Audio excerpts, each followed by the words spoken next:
ओम नमो भगवते वासुदेवाय। नमस्कार। स्वागत है आपका हमारे चैनल धार्मिक राह में। भगवान विष्णु जी और माता लक्ष्मी जी का आशीर्वाद आप पर और आपके सारे परिवार पर हमेशा बना रहे और आपकी हर मनोकामना पूर्ण हो। तो दोस्तों, आज के इस वीडियो में मैं आपसे शेयर करने वाली हूँ शर्तिला एकादशी की व्रत कथा। तो वीडियो को शुरू करने से पहले मैं आपको एक बात बताना चाहूंगी कि अगर आपने माघ मास महात्म्य के कथा अध्याय को अभी तक नहीं सुने हैं तो वह आप हमारे चैनल में जाकर सुन लीजिएगा। और अगर वीडियो अच्छी लगे तो वीडियो को लाइक करें और कमेंट बॉक्स में जय श्री कृष्णा जरूर लिखिएगा। तो चलो बिना देरी किए आज की वीडियो को शुरू करते हैं।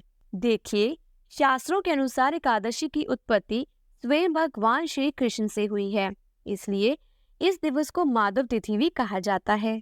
एकादशी व्रत का पालन करने से सभी पापों से मुक्ति मिलती है, साथ ही धन, अर्थ, काम और मोक्ष की भी प्राप्ति होती है। परंतु सबसे महत्वपूर्ण बात ये है कि इस व्रत के पालन से जीवन के परम लक्ष्य अर्थात अति दुर्लभ भगवत भक्ति की प्राप्ति होती है। तो इस लक्ष्य से आज हम भी भविष्य उत्तर पुराण में वर्णित माघ मास के कृष्ण पक्ष में आने वाली छठ एकादशी के विषय में चर्चा करेंगे। एक समय दलव्य ऋषि ने पुलत्स्य ऋषि से कहा कि हे महाराज, पृथ्वी लोक में मनुष्य ब्रह्म हत्या आदि महान पाप करते हैं, पराय धन की चोरी तथा दूसरे की उन्नति देखकर ईर्ष्या करते हैं, साथ ही अनेक प्रकार के व्यसनों में फंसे रहते हैं, फिर भी उनको नरक प्राप्त नहीं होता। इसका क्या कारण है? वे ना जाने कौन सा दान पुण्य करते हैं जिससे उनके पाप नष्ट हो जाते हैं। ये सब कृपया पूर्वक आप कहिए। पुलत्स्य मुनि कहने लगे कि हे महाभाग, आपने मुझसे अत्यंत गंभीर प्रश्न पूछा है। इससे संसार के जीवों का अत्यंत भला होगा। इस वेद को ब्रह्मा, विष्णु, रुद्र तथा इंद्र आदि भी नहीं जानते, परंतु मैं आपको ये गुप्त तत्व अवश्य बताऊंगा। उन्होंने कहा कि माघ मास लगते ही मनुष्य को स्नान आदि करके शुद्ध रहना चाहिए। इंद्रिय को वश में कर काम, क्रोध, लोभ, मोह, अहंकार, ईर्ष्या तथा द्वेष आदि का त्याग कर भगवान का स्मरण करना चाहिए। उस दिन मूल नक्षत्र हो और एकादशी तिथि हो तो अच्छे पुण्य देने वाले नियमों को ग्रहण करें। स्नान आदि नित्य क्रिया से निर्वृत्त होकर सब देवताओं के देव श्री भगवान का पूजन करें और एकादशी व्रत को धारण करें। रात्रि को जागरण अवश्य करना चाहिए। उसके दूसरे दिन धूप, दीप, नैवेद्य आदि से भगवान का पूजन करके खिचड़ी का भोग लगाएं। तत्पश्चात पेठा, नारियल, सीताफल या सुपारी का अर्घ देकर स्तुति करनी चाहिए। हे भगवान, आप दीनों को शरण देने वाले हैं, इस संसार सागर में फंसे हुओं का उद्धार करने वाले हैं।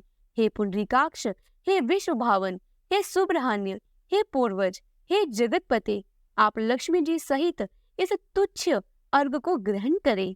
इस पश्चात जल से भरा कुंभ अर्थात घड़ा ब्राह्मण को दान करें तथा ब्राह्मण को श्यामा गो और तिल पात्र देना भी उत्तम है। तिल स्नान और भोजन दोनों ही श्रेष्ठ हैं।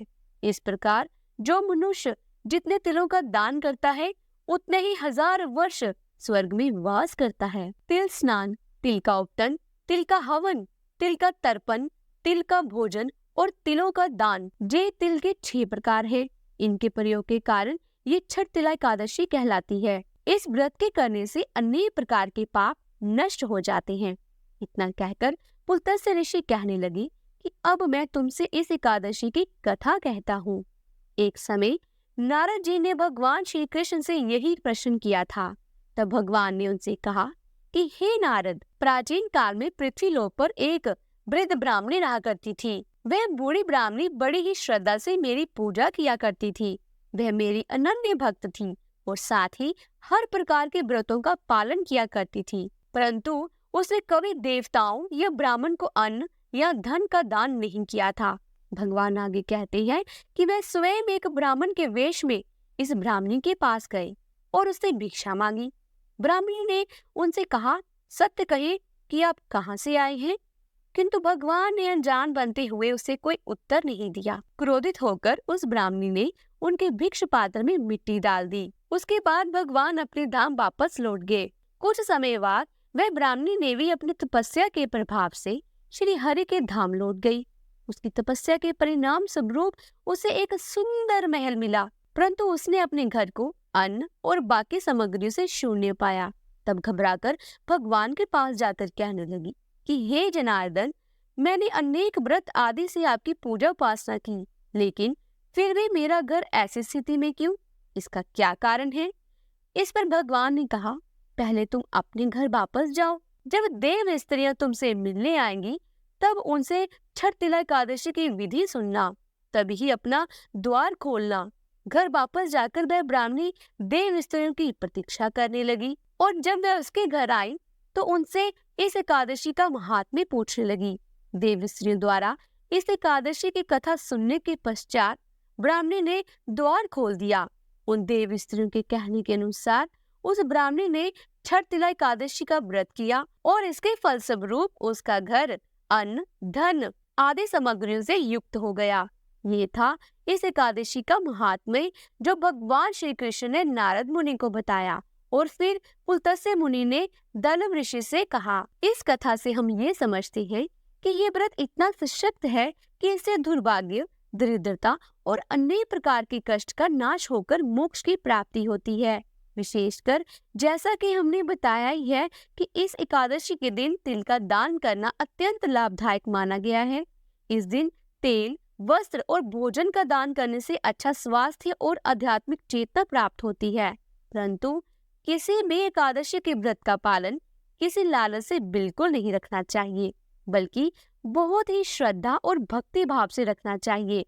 इसलिए एकादशी के दिन अपनी भौतिक आवश्यकताओं और गतिविधियों को कम से कम रखकर आध्यात्मिक कार्यों के प्रति ध्यान केंद्रित करना चाहिए, जैसे कि हरे कृष्ण महामंत्र का जाप करना, वैष्णव की सेवा करना, भगवान की महिमा का श्रवण करना इत्यादि, जिससे हम इस विशेष दिन पर भगवान श्री कृष्ण को प्रसन्न करके उनके समीप जाने का सुनहरा अवसर प्राप्त कर सके। तो बोलिए श्री विष्णु भगवान की जय। तो दोस्तों, अगर आपको आज की वीडियो अच्छी लगी हो तो वीडियो को लाइक करें और अगर आपने हमारे चैनल को अभी तक सब्सक्राइब नहीं किया है तो चैनल को सब्सक्राइब करके बेल आइकन के बटन को प्रेस कीजिएगा। इससे ये होगा कि जो भी नई वीडियो मैं अपलोड करूंगी उसकी नोटिफिकेशन आपको मिल जाएगी। जल्द ही मिलती हूँ एक नई धार्मिक वीडियो के साथ। तब तक के लिए राधे राधे।